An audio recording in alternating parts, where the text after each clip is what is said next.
Nepal was reeling from the armed conflict. Many people had lost their lives, many people had been injured, and countless others had been displaced from their homes. Many people had been involuntarily disappeared. People were being humiliated from both the sides of the conflict on a daily basis, and they were suffering from the whimsical demands of the armed combatants. People holding the guns had the final say in every aspect of the society, and what they said was the law of the land at the given moment. The general population was afraid to speak against both parties of the conflict. The basic rights of the people were being violated, and no particular agency was proactive in safeguarding them. There was little or no incentive for the government, society and its organizations to be transparent. They were lagging behind in transparency from earlier times, and this continued during the period of conflict. Some of the actors in the government, society and its organizations were trying to reap the benefit from the conflict in different ways. There was lack of confidence among the organizations, especially the non-governmental organizations. They could not think of doing anything without the external support. The practice of like-minded organizations coming together, mobilizing their resources and doing something had not taken roots among the organizations. Those in power were less responsive about the issues concerning the people. They were less concerned about the aspirations of the common masses, and it seemed that the state machinery was used to favor the elites. This apathy towards the common people also contributed in continuing the conflict. The young people, who were the most active and the major portion of the population, were not taken seriously enough. Their concerns, aspirations were given less importance than those issues deserved. They did not have the platform to discuss the serious issues the country was facing. They could not easily get involved in works which were considered as works demanding serious thinking and hence relevant to their future careers. People were desperately craving for sustainable peace, but it could not take a concrete shape. It was imperative for the government, the society and its organizations to address the issues discussed earlier for the sustainable peace to be realized. To pressurize these actors to take note of these issues, it was important to be the change that one wanted. The collective campaign for peace was born after the like-minded organizations led by the proactive youths came together with the main objective of addressing these issues up to the extent that civil society could achieve. The initial expenses of its secretariat were borne by the member organizations themselves. Later, a German NGO provided the financial assistance to cover the operating expense of the secretariat. The program was the first organized civil society intervention in the issue of involuntary disappearance. It was instrumental in breaking the ice in protesting the atrocities committed by both the parties of the conflict. It saw a significant participation from people of different walks of life and encouraged other organizations to take up this issue seriously. King Gyanendra had dismissed an elected government on the charge of failing to conduct the polls and appointed a prime minister to take charge of the country.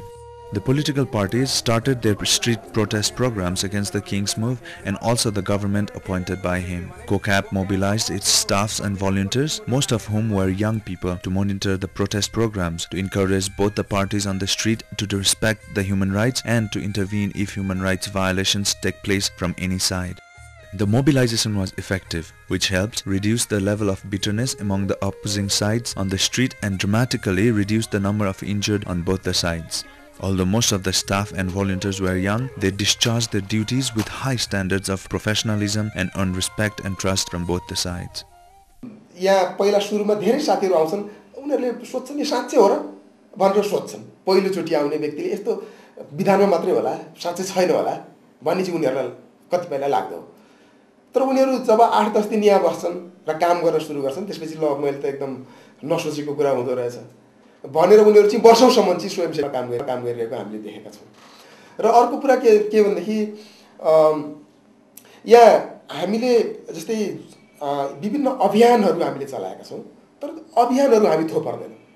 हाम्रो विचारमा यो एउटा सचेत युवा वर्गको एउटा भेला हुने अखाडा हो र भेला हुने बित्तिकै मानिसहरु चाहिँ अहिले नेपालको सामाजिक, आर्थिक, राजनीतिक क्षेत्रमा चासो राख्ने व्यक्तिहरु भएको हुनाले स्वाभाविक रूपले उनीहरु विभिन्न विषयमा चाहिँ चर्चा परिचर्चा गर्छन्, छलफल गर्छन् र छलफल गरिसकेपछि ल देशमा समस्या यस्तो रहेछ, ती सबै समस्या त हामीले समाधान गर्न सक्ने कुरा भएन, तर हामीले हामी 100, 200, 400, 500 सङ्गठित भयौँ भनेदेखि हामीले कुनै स्वयंसेवी रूपमा आफू विश्वस्त भएर यो यस्तो किसिमको अभियान चलाउनुपर्छ भन्ने आफूलाई यही छलफलको क्रममा उनीहरूले देख्न सुरु गरेपछि उनीहरूले ल आफैले मिटिङ डाक्छन्, स्वयंसेवीहरू आफैले मिटिङ डाक्छन् र उनीहरूले भन्छन् ल अब यस्तो किसिमको अभियान चलाउनु पर्ने आवश्यकता देखिन्छ, साथीभाइहरूको के विचार छ भनेर उनीहरूले त्यो प्रश्न राख्छन् र त्यसमा कतिपय यस्तो छलफलमा होइन यो गर्न सकिँदैन, हाम्रो रिसोर्स पुग्दैन अथवा अहिलेको लागि यो सान्दर्भिक छैन भन्ने निष्कर्ष पनि निस्किन्छन्। तर यसमा चाहिँ धेरै साथीहरू कन्भिन्स हुनुभयो भनेदेखि चाहिँ यो सान्दर्भिक छ, यसमा हामीले गर्नु आवश्यक छ, यो देशले मागेको छ, यो मुलुकले मागेको छ र हाम्रो स्रोत साधनले भ्याउँछ। हामीलाई यो बिना कुनै प्रोजेक्ट फन्डिङ हामी स्वस्फूर्त ढङ्गले हाम्रो स्थानीय स्रोत साधन जुटाएर हाम्रो आफ्नो स्वयंसेवी योगदान मा मात्रै आधारित भएर हामी यो काम गर्न सक्छौँ भन्ने निर्क्युल गरिसकेपछि विभिन्न अभियानहरू हुने गरेका छन्। त्यसले के गर्दछ भने यो अभियान मेरै हो भन्ने एउटा अपनत्व बोध, स्वामित्व बोधको चाहिँ भावना जगाउँदो रहेछ भन्ने हामीले त्यो अनुभव पाएका छौँ। त्यस्तै अब हामीले कोक्यापले के गर्छ यो पनि हामीले मूलतः दुई किसिमका काम गर्छौँ। एउटा जो सञ्जालमा साथीहरू हुनुहुन्छ उहाँहरूको क्षमता अभिवृद्धि गर्ने, एक किसिमको सूचना आदान प्रदान गर्ने काम गर्छौँ। One of the aspects of COCAP is that it started the system of making the finance public. Till then, it was considered as an issue that ought to be known only to the handful of the people on top of the government or organizational hierarchy. COCAP was on the other hand of the spectrum. It periodically published its financial records and has the provision of allowing anyone interested in its finances to check the bills, vouchers and contracts which it had signed with the donors. It encouraged other NGOs, especially its member organizations, to follow suit. Due to this campaign, there was mistrust among the member organizations. However, these issues were discussed extensively in the board meetings and general assemblies in a democratic manner, and the mistrust dissipated.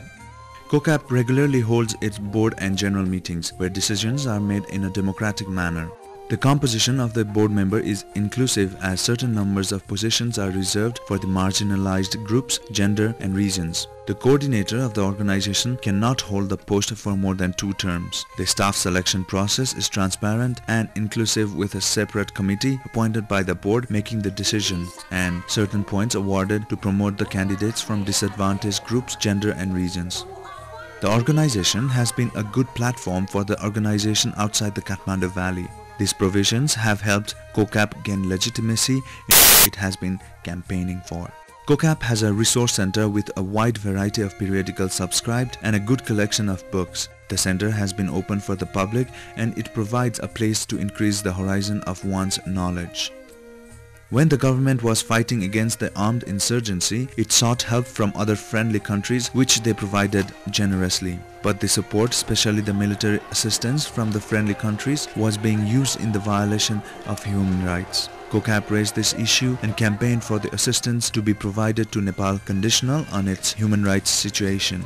This campaigning had some positive effects, with the countries thinking once again before providing the assistance, and the security forces being more cautious about their human rights records. After the king dismissed an elected government and took over the powers, there was a debate on whether the human rights and democracy are separable or not. COCAP led the debate firmly, believing that those two concepts cannot exist in isolation. It also believed that without democracy, it is difficult to enjoy the basic human rights. Thus, COCAP held the view that it was imperative for the civil society, political parties and other sectors of the society to struggle to restore the democracy before hoping to see basic human rights. With the view of mobilizing the masses to express their views and in turn fight for democracy, COCAP, in association with other like-minded organizations, organized People's Initiative for Future Nepal 1. This program had around 30 parallel sessions on contemporary topics ranging from international solidarity for Nepal's democratic movement to citizenship issue to the issue of natural resources management. Most of the participants were from outside the valley. This was deliberately planned as people and organizations outside the valley have a little say in the state affairs and their voices are not taken seriously enough by the concerned authorities. All the expenses related to this program were covered from the internal resources of the participating organizations. The venues were provided for free by the student union of various campuses and the accommodation and food for the participants were provided by individual well-wishers of the participating organizations on a voluntary basis. This was one of the few programs in which political leaders who were at most times giving speeches were listening to what people had to say. The participants were from different groups, ethnicities, regions, and female had a significant representation. The conclusions of the different workshops were read out at the end of the program amidst a mass gathering. The finance was presented to the gathering masses and it highlighted the invaluable contribution of the volunteers in making the program a success. It made COCAP and other participating organizations confident that programs could be conducted without any external support if many organizations come together for a common cause. When the king took over the executive powers of the country and started the direct rule, COCAP along with like-minded organizations and individuals campaigned for the human rights and the democracy. COCAP building was the center of the civil society movement that gained the trust from the public and the political parties alike. COCAP's secretariat was instrumental in coordinating the civil society movements in Kathmandu. COCAP member organizations played a key role in leading and coordinating the civil society movement outside the valley. Alongside the involvement in local and national level, COCAP, in coordination with International Nepal Solidarity Network, had lobbied in favor of democracy, human rights and peace internationally, especially in the United States of America. During those campaigning, documentaries prepared by COCAP volunteers were screened to inform the audience about the democratic movement and the life under the king's direct rule. COCAP has provided opportunities for the youth to volunteer in the areas of peace, democracy and human rights. It has appreciated the contributions that the volunteers have made to the image of the organization and society at large and has a volunteer representative as a board member. The representative is democratically elected by the core volunteers, those who participate regularly in its programs. The volunteers are professional and passionate about the work they do. COCAP organizations' regular sessions are conducted by experts to make them aware about the contemporary issues and the issues related to their works. It also works closely with young and dynamic leaders to lobby for the human rights in terms of democracy and transparency. This is what some of the leaders who have worked closely with COCAP had to say about the organizations and its programs. COCAP को तीनवटा भूमिकाहरु मैले देखेको एउटा भूमिका COCAP का स्वयंसेवक साथीहरुको जनआन्दोलनका क्रममा आयोजना गरिएका विभिन्न खालका कार्यक्रमहरु खास गरिकन प्रारम्भमा युवा विद्यार्थीहरुले आयोजना गरेका विभिन्न कार्यक्रममा स्वयंसेवक साथीहरुको उपस्थिति ले मात्रै पनि आन्दोलनकारीहरुको साहस बढायो। म आफै त्यसको एउटा सदस्य म आफै त्यो आन्दोलनको सहभागी एउटा सदस्यको हैसियतबाट पनि म अनुभव गर्न सक्छु। अहिले पनि कोक्याको साथीहरुको उपस्थितिले मात्र पनि हाम्रो साहस बढाउँथ्यो, एक ढंगले अलिकति सुरक्षित महसुस गरायो र उहाँले आन्दोलनका क्रममा घाइते साथीहरुलाई उद्धार गर्नेदेखि लिएर घटनाहरुको यथार्थ जानकारी प्रेसलाई उपलब्ध गराउने यो एउटा पक्ष। दोस्रो पक्ष कोक्यापले गरेको अर्को महत्त्वपूर्ण भूमिका भनेको उहाँहरु आफै एक ढंगबाट आन्दोलनमा सक्रिय हुनुहुन्थ्यो। मानवाधिकारको क्षेत्रमा काम गर्ने संगठन हुँदा हुँदै पनि एउटा प्रोएक्टिभ रोल पनि कोक्यापको थियो। आन्दोलनलाई विभिन्न ढंगबाट ऊर्जा दिने, कहिले यो नागरिकहरुको अभिमत देशैभरिबाट जम्मा संकलन गरेर त्यसलाई सार्वजनिक गर्ने विभिन्न ढंगबाट आन्दोलनलाई गुणात्मक योगदान थियो। तेस्रो सबैभन्दा इम्पोर्टेन्ट चाहिँ मलाई अहिले पनि स्मरण छ, जतिखेर राजनीतिक पार्टीहरुको आन्दोलन धेरै सुस्ताएको थियो, त्यसपछाडी र यो बेलामा एउटा संगठित नागरिक आन्दोलन अगाडि बढ्नु पर्दछ भन्ने सामान्य गफगाफ भइरहेको थियो र त्यो पहिलो कोक्यापको पनि सक्रिय नेतृत्वमै पहिलो पटक कोक्यापको कार्यालय भएको बिल्डिङमा नै पहिलो पटक नागरिक आन्दोलनको पूर्व तयारीको बैठक बसेको। यो लोकतन्त्रको लागि नागरिक आन्दोलन भन्ने त्यहीबाट जन्मिएको, त्यसमा उहाँहरुको ठूलो प्रयास छ र त्यही प्रयासबाट जन्मिएर हामीले पहिलो पटक रत्नपार्क हाम्रो हो भनेर त्यो नाराका साथ आन्दोलन गर्यौं। यसरी तीनवटा महत्त्वपूर्ण रोल चाहिँ गएको जनआन्दोलनमा कोक्यापको रह्यो भन्ने मलाई लाग्छ। As the number of member organizations increased significantly, it was a bit difficult to coordinate their activities and provide them support from the center. So COCAP started the concept of focal points, whereby a focal point coordinates the activities of and supports the member organizations. Staffs are hired for focal points and they report to the central secretariat about the progress and also to ask for the assistance. The focal points have helped in enhancing the professionalism and organizational capacities of the members and in increasing their visibilities. During the mass movement of April 2006, COCAP volunteers in their orange jacket were in all major flashpoints trying to protect the basic human rights of all those on the streets. It had provided emergency assistance to the protesters and the security personnel injured during the course of the protest. It also documented the mass movement in audio, video and photography media. When the government tried to enforce a total news blackout, disallowing any curfew passes to the press, human rights activists and even the UN, COCAP assisted in rescuing some of the injured protesters and taking them to medical centers. They also filmed the action on the ground amidst the curfew and provided it to local television channels to broadcast, which was widely broadcasted all over the globe. Its daily monitoring report during the period of movement was highly appreciated by the people from all walks of life. The member organizations also played a key role in coordinating the local movements and at times in defying the curfew orders imposed by the local administrations. खास गरी कोक्यापको भूमिका जनआन्दोलनताका चाहिँ अलि बढी सक्रिय थियो। जसरी अब कोक्याप चाहिँ हिजोदेखि नै शान्ति, लोकतन्त्र, मानवाधिकार र अग्रगमनका लागि क्रियाशील थियो। त्यसमा खास गरी स्वयंसेवकहरू मार्फत र जनआन्दोलनमा मानवाधिकार उल्लङ्घन हुन सक्ने सम्भावनालाई हामीले मध्यनजर राख्दै त्यसमा बढीभन्दा बढी ठाउँमा हामी पुग्नुपर्छ र बढीभन्दा बढी ठाउँमा कोक्यापको उपस्थित हुनुपर्छ, जसले गर्दा दुईटा तीनटा कामहरू गर्न सकिन्छ भन्ने हामीलाई लागेको थियो।